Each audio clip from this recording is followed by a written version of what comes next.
আজকে ওর ঘুম হয় না। একটা বাতাসা দিয়ে দিয়ে একটু দিতে লাগে দিয়ে দিন।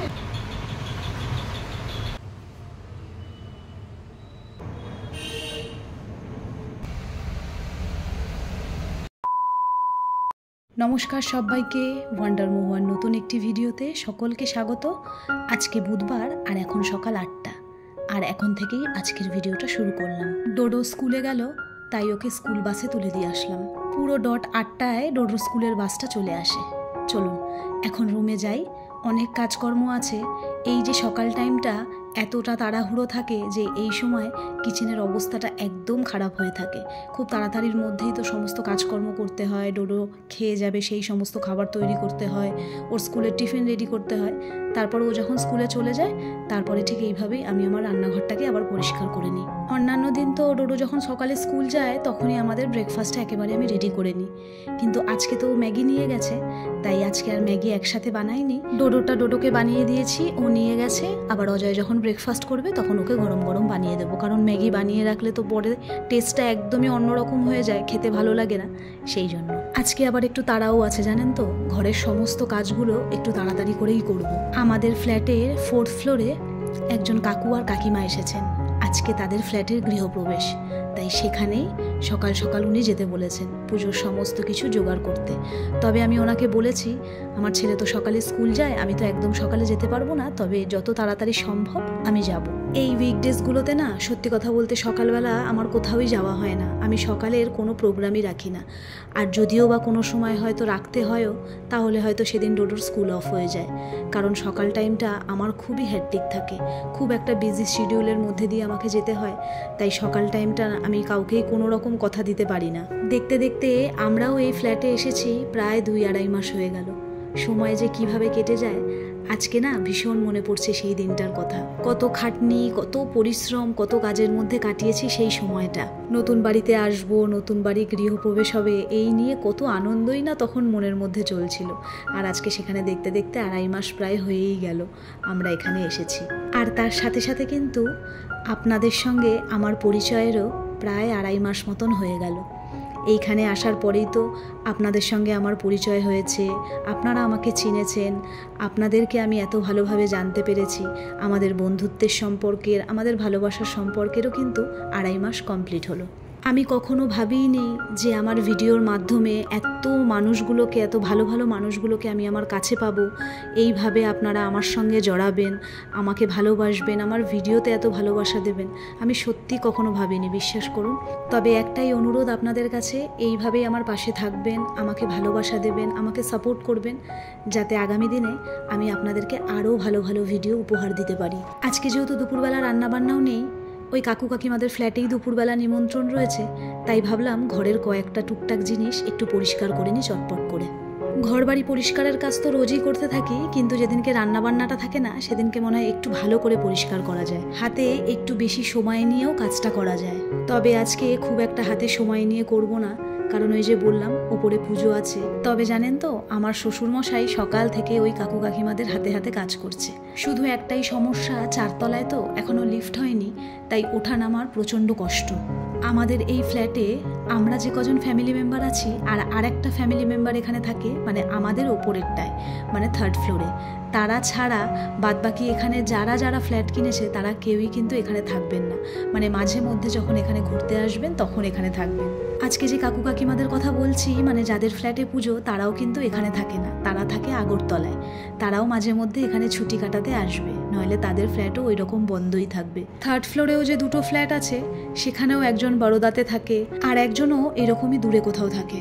এই ফ্ল্যাটটা যখন তৈরি হচ্ছিল বা ফ্ল্যাটে আসার আগে আমি ভেবেছিলাম ফ্ল্যাটে যখন সবাই চলে আসবো, তখন কিছু না কিছু একটা পুজো এই ফ্ল্যাটে আমরা সবাই মিলে সেলিব্রেট করব, বা হোলিটা একটু ভালো করে সেলিব্রেট করব, খুব ইচ্ছা ছিল।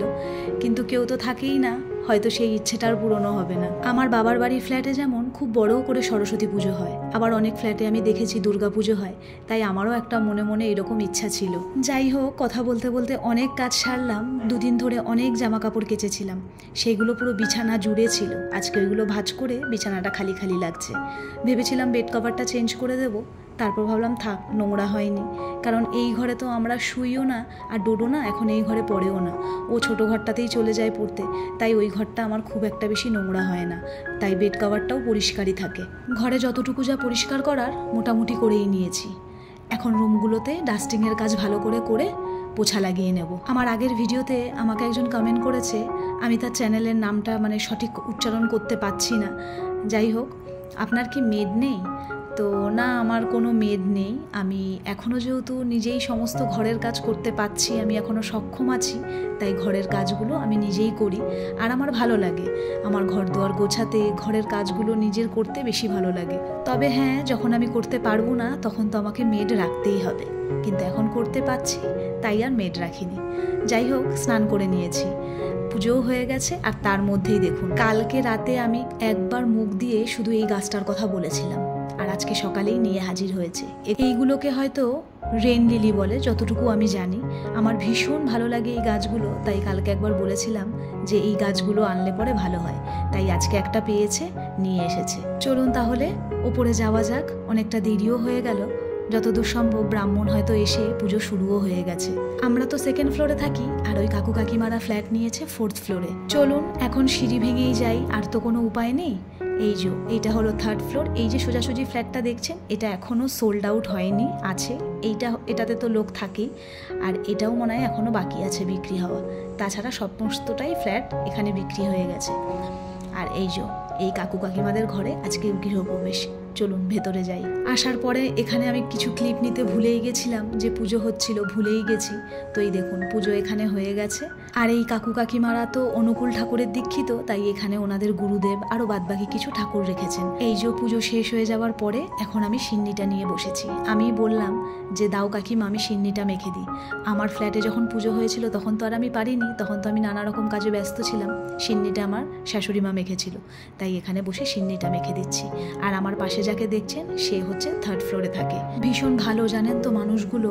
দুদিনের কথাবার্তায় যা বুঝলাম, খুব সরল সিধা মনের মানুষ। ওনারা তো আগরতলায় থাকে, ওনাদের বাড়িতে বিশাল বড় দুর্গাপুজো হয়। ওনাকে বলছিলাম যে দুর্গাপুজোয় আসার জন্য, তখন উনি বললেন যে না, দুর্গাপুজোতে আসতে পারবো না, দুর্গাপুজোয় আমার বাড়িতে বিশাল বড় করে পুজো হয়। আজকে সকাল থেকেই আমার শ্বশুরমশাই, তারপর আমাদের পাশেই একটা কাকা আছে, তারা দুজন মিলে সমানে ওনাদেরকে হেল্প করেছে। তার কারণ হলো, ওনারা তো এখানে কিছুই চেনেন না, ওনারা এখানে একটা হোটেলে রয়েছে আজ বেশ কিছুদিন ধরে, তাই এখানে কোথায় কোন দোকানে কি পাওয়া যায়, কিভাবে কোথার থেকে কি নিতে হবে, তাই সমস্ত কিছুই আমার শ্বশুরমশাই হেল্প করেছে। আর এই যে দুপুরের খাবার দাবার দেখছেন, এগুলোও উনি আমাদেরকেই ক্যাটারিংয়ে দিয়ে দিয়েছিলেন। আজকে যেহেতু গৃহপ্রবেশের ডেট আছে, তাই আজকে দুটো জায়গায় আমাদের ক্যাটারিংয়ের খাবার গেছে, একটা এখানে আর একটা দূরে। আজকে আর ডোডোর জন্য অপেক্ষা করিনি, আসলে খুব একটা বেশি লোক তো এখানে নেই নিমন্ত্রিত, তাই ওই কাকিমা বলল তুমি খেয়ে নাও, যখন তোমার ছেলে আসবে তখন আবার ওকে নিয়ে এসো। তাই খাওয়া দাওয়া করে চলে এলাম। শেষ পাতে ছিল পায়েস। অত খাওয়া দাওয়া করার পর পেটে আর এক ফোঁটা জায়গা হয়নি, তাই কাকিমা হাতে করে পায়েসটা দিয়ে দিল, বলল নিয়ে যাও, তুমি পরে খাবে। তাছাড়াও জানেন তো, আমি যে কোনো অনুষ্ঠান বাড়িতে গেলে খাওয়া দাওয়ার পরে শেষ পাতে না মিষ্টিটা খেতে পারি না, আমার খুব অসুবিধা হয়। সেই জন্য আমি শেষ পাতে মিষ্টি জিনিসটাকে একটু অ্যাভয়েড করি। আর রান্না বান্নাগুলো এত ভালো হয়েছিল যে একটু বেশি মনে হয় আজকে খাওয়া হয়ে গেছে। চলুন এখন একটু ব্যালকানিতে যাই, এখন শোবও না আর বসবও না, আপনাদেরকে আজকে আমার এই ব্যালকানির গাছের আপডেটগুলো দেবো, যে সেগুলো কত বড় হয়েছে। এই যে গাছগুলো দেখছেন ব্যালকানিতে, আগে তো এখানে বোগেনভিলিয়া ছিল, সবকটা গাছকে না বাঁচাতে পারলাম না, গাছগুলো নষ্ট হয়ে গেছে। আর মনে হয় দুটো গাছ আছে, সেইটা আমার দেওরের ফ্ল্যাটের ব্যালকনিতে রয়েছে, তার পরিবর্তে এখানে এই গাছগুলো আনা হয়েছে। এগুলো খুব ভালো, জানেন তো, বৃষ্টিতেও না নষ্ট হচ্ছে না। তো গোড়ায় গোড়ায় কয়েকটা ছোট ছোট আগাছা হয়ে গেছিলো, তাই সেগুলোকেই তুলে তুলে ফেলে দিলাম। এখন আপনাদেরকে নীলকণ্ঠ গাছটা দেখাবো, কি সুন্দর হয়েছে, ছোট ছোট অনেক কড়িও এসেছে জানেন। দাঁড়ান, এই দেখুন কড়িগুলো হয়তো আপনারা এখন দেখতে পারবেন না, কত সুন্দর ঝাঁকড়া হয়ে যাচ্ছে গাছটা। আস্তে আস্তে যখন ভরে যাবে আরও খুব সুন্দর লাগবে দেখতে। অনেক দানাই ছড়ানো হয়েছিল, কিন্তু তার মধ্যে দিয়ে মোটে 4টে গাছ হয়েছে। এই গাছটাও বড় হচ্ছে, আর তার সঙ্গে সঙ্গে এই দুটো ছোট গাছ। ভাবছি আর কয়েকটা দানা ছড়িয়ে দেবো। অনেকগুলো গাছ হলে যখন এই যে আর্চটা করা হয়েছে, এটা যখন পুরো ভরে যাবে, তখন যখন ফুলগুলো ফুটবে দেখতে কিন্তু দুর্দান্ত লাগবে। এবার দেখাই আপনাদের ডোডোর এই লেবু গাছটা, দেখুন তো পুরো পুরো চতুর্দিক থেকে একদম ছোট ছোট কচি কচি পাতা বেরিয়েছে। ডোডো তো প্রত্যেক দিন এই গাছটাকে দেখে আর খুশি হয়ে যায়, আর ওর খুশি দেখে আমিও যেন খুশি হয়ে যাই। আসলে ছোট মানুষ তো, নিজের হাতে লাগানো গাছও বলবো না, একটা দানা থেকে গাছটা তিল তিল করে এত বড় হয়ে উঠেছে। সত্যি ভেতর থেকে কিন্তু খুব আনন্দ লাগে। আর এই গাছগুলো এত সুন্দরভাবে বেড়ে ওঠার পেছনেও অজয়ের অনেক পরিশ্রম আছে, যেটা আমাকে বলতেই হয়। আর অ্যাডোনিয়ামটা একবার ফুল হওয়ার পরে মাথাটা কেটে দেওয়া হয়েছিল, তারপর আবার এরকম ঝাঁকড়া হয়ে বেরোচ্ছে। আবার হয়তো পুজোর আগে আগেই ফুল হবে এর মধ্যে। আপনাদেরকে একদিন আমার শাশুড়ির ব্যালকনিতে নিয়ে যাব, ওখানেও টগর গাছ, বেশ কয়েকটা জবা ফুলের গাছ আনা হয়েছে। আর ওখানেও এই ব্যালকনির গ্রিলগুলোর মধ্যে ওইরকম রিং করে দেওয়া হয়েছে, আর ওখানে গাছ লাগানো হয়েছে। এরপর একদিন আপনাদেরকে নিয়ে যাব। আর এই যে গাছটা, এই লিলিটা এখানে এই কোনায় রেখেছি, এটাকে পরে একটা টবে বসাতে হবে। আর এই গাছগুলোর প্রত্যেকটা ডালের মাথায় যখন গোলাপি রঙের ফুলগুলো ফুটে যায়, দেখতে কিন্তু দারুণ লাগে। চলুন তাহলে আজকের ভিডিওটা এখানেই শেষ করছি। দেখা হবে অন্য একটা ভিডিওতে। সকলে ভালো থাকবেন, সুস্থ থাকবেন, নিজেদের খেয়াল রাখবেন। আর ভিডিওটা কেমন লাগলো জানাতে কিন্তু ভুলবেন না।